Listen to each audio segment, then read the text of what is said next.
তারা নির্বাচনের অনিয়ম ৩২টি আসনে অনিয়মের অভিযোগ করেছেন। সেই অভিযোগের পরিপ্রেক্ষিতে তারপরে নির্বাচনী পরবর্তী সহিংসতার প্রতিবাদে বিক্ষোভ মিছিল করেছেন আজকে রাজধানীতে। আমি সেই বিষয়ে আলোচনা যাবার আগে রাশেদ খানের কাছে একটি বিষয়ে উল্লেখ করতে চাই। আপনি যেহেতু বিএনপি থেকে নির্বাচিত করেছেন, বিএনপির বিদ্রোহী প্রার্থী ছিল ৭৮টি আসনে, এর মধ্যে ২১টি আসনে জিতেছেন জামায়াত ইসলামীর নেতৃত্বাধীন ১১ দলীয় নির্বাচনী ঐক্যের প্রার্থীরা। আর বিএনপির বিদ্রোহী প্রার্থীরা জয়ী হয়েছেন ৭টি আসনে। সব মিলিয়ে ২৮টি আসনে জয় পরাজয়ে প্রভাব রেখেছেন বিএনপির বিদ্রোহী প্রার্থীরা। বিএনপির বিদ্রোহী প্রার্থীর কারণেই কি আসলে জামায়াতের এই আসন সংখ্যা বেড়েছে? কি মনে করেন আপনি, রাশেদ খান? ধন্যবাদ, সবাইকে শুভেচ্ছা। দেখেন, গণঅভ্যুত্থানের পরে বেশ কিছু জায়গায় বিএনপি নেতৃবৃন্দ তারা উচ্ছৃঙ্খল আচরণ করেছে। তারা কারা? যারা এই যে পরবর্তীতে বিদ্রোহী প্রার্থী হয়েছে, অর্থাৎ বিএনপির সুনামটা এই সকল বিদ্রোহী প্রার্থীরা আগে থেকেই তারা কিন্তু নষ্ট করেছে। অন্যথায় আমি যেটি মনে করি যে বিএনপি ২৮০ আসন পাওয়ার মতন অবস্থায় ছিল, কিন্তু এই বিদ্রোহী প্রার্থীরা তারা বিভিন্ন জায়গায় চাঁদাবাজি করেছে, তাদের লোকজন বিভিন্ন জায়গায় সন্ত্রাসী কর্মযজ্ঞে লিপ্ত হয়েছে এবং তারা নির্বাচিত হওয়ার আগেই মনে করেছে যে আমরা এমপি হয়ে গিয়েছি। সেই এমপিত্বের স্বাদ তারা কিন্তু গণঅভ্যুত্থানের পরেই নিয়েছে। এরপরে যেটি হলো, যখন দল নমিনেশন দেওয়া শুরু করলো, তারা মনে করলো যে আমাদেরকে যে কোনো মূল্যে নির্বাচিত হতেই হবে। সেই জায়গায় তারা জনাব তারেক রহমানকে চ্যালেঞ্জ করে তারা কিন্তু প্রার্থী হয়েছিল। আমি ঝিনাইদহ ৪ থেকে নির্বাচন করেছি, সেখানেও কিন্তু একজন একই ধরনের কর্মযোগ্য। যিনি জয়ী হয়েছেন তিনি ১,০৫,০০০, দ্বিতীয় যিনি ছিলেন তিনি ৭৭,০০০, আপনি ৫৬,০০০। দুটি ভোট ভাগ হয়ে গেছে অনেক।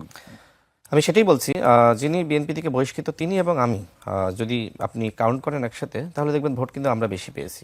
এবং এই যে সমন্বয়হীনতা, যে কারণে কিন্তু অনেকে এক ধরনের বিরক্ত হয়ে জামাত ইসলামকে ভোট দিয়ে দিয়েছে। এবং সব থেকে বড় ঘটনা ঘটেছে যেটি আপনি বললেন যে ৭৮টি আসনে সেখানে বিদ্রোহী প্রার্থী। এবং জামাত বা ১১ দলীয় জোট তারা কি করেছে, যেখানে যেখানে এই ধরনের বিদ্রোহী প্রার্থী আছে সেখানে তারা ইনভেস্টমেন্ট বেশি করেছে। সেটা আপনার বিভিন্ন তাদের ব্যবস্থাপনা বেশি জোরালো করা, আর্থিক ব্যবস্থাপনা আরও বেশি শক্তিশালী করা। যেমন ঝিনাইদহ ৪ আসনে যেটি হয়েছে, যেহেতু আপনার দুটি পক্ষ আমরা নির্বাচনে ছিলাম, আমি বিএনপি থেকে এবং বিএনপির বিদ্রোহী, সেখানে আপনার জামাত ইসলামের যিনি প্রার্থী ছিলেন, আপনি এখন পর্যন্ত দেখে আসতে পারেন যে কোথাও আপনি বাদ পাবেন না। প্রত্যেকটা রাস্তাঘাট মোড়ে মোড়ে আমার কাছে মনে হয় যে তিনি শুধু হয়তো ৫ থেকে ৬ কোটি টাকা শুধুমাত্র ব্যানার ফেস্টুন লাগিয়েছেন। এবং ওই জান্নাতের টিকিটের কথা বলে না, তো অনেকে তো বলে, তো আমার কাছে মনে হয়েছে যে বাড়ি বাড়ি জান্নাতের টিকিটের নামে তারা অনেক বাড়িতে মহিলাদের কাছে বিশেষ করে জান্নাতের টিকিটের নামে মানে কাঁচা টাকা দিয়ে আসছে বা নোট দিয়ে আসছে। এ ধরনের ঘটনা ঘটেছে। অথচ তিনি যে পরিমাণ অর্থ তিনি আসলে খরচ করার কথা ছিল, হয়তো ২৫ থেকে আপনার ৩০ লাখ টাকা বা সর্বোচ্চ ৫০ লাখ টাকা, কথার কথা, কিন্তু তিনি আপনার মানে আমার কাছে মনে হয় যে প্রায় ৫০ কোটি টাকা সেখানে ব্যয় করা হয়েছে। আপনি এলাকায় গিয়ে খোঁজ দিয়ে দেখেন, মানে শহরে মরে মরে। সেই অভিযোগগুলো কি করেছেন আপনাদের পক্ষ থেকে? এই অভিযোগগুলো আমি কোথায় করব? এই অভিযোগগুলো করা যায় নির্বাচন কমিশনের কাছে? এমনকি দেখেন, নির্বাচনের আগের দিন রাতে, লঙ্ঘন হচ্ছে। নির্বাচনের আগের দিন রাতে যেটি হয়েছে যে প্রত্যেকটা সেন্টারে জামাত ইসলামের ফেস্টুন মানে সর্বত্র লাগিয়ে দিয়েছে। মানে এমন একটা অবস্থা হয়েছে যে এই কেন্দ্র জামাতময়, জামাত ছাড়া আর কোনো কারোর আসলে ওই ফেস্টুন বা আপনার ব্যানার লাগানোর জায়গা রাখা হয়নি। আপনারটাও ছিল না? তার আগে গিয়ে সব দখল করে ফেলিয়েছে। মানে ওই যে যে জায়গাগুলোতে আসলে বিদ্রোহী প্রার্থী ছিল সেখানে জামাত এই ধরনের মনোযোগটা বেশি দিয়েছে, অর্থ বেশি খরচ করেছে। এবং ওই যে জান্নাতের টিকিটের কথা যেটি বলা হয় না, তো জান্নাতের টিকিটের নামে আমাদের গ্রামগঞ্জের মহিলারা তো আসলে অতটা সচেতন না।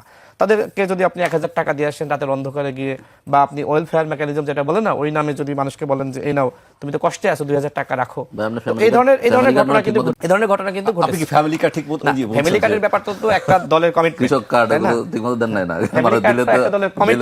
সেটা সরকারি ভাবে গিয়ে যেমন উপবৃত্তি দেওয়া হয়েছে না এটাকে, আপনার যারা নারী শিক্ষার্থী বা আমরা অনেকে তো বিশ্ববিদ্যালয় থেকে আমরা বৃত্তি পেয়েছি, সেটা একটা ব্যাপার, ব্যবস্থাপনা, সেটা ঘোষণা দিয়ে। কিন্তু আপনি তো আসলে ঘোষণা না দিয়ে অবৈধভাবে আপনি তো একটা দল তো আসলে এই কাজগুলো করতে পারে না।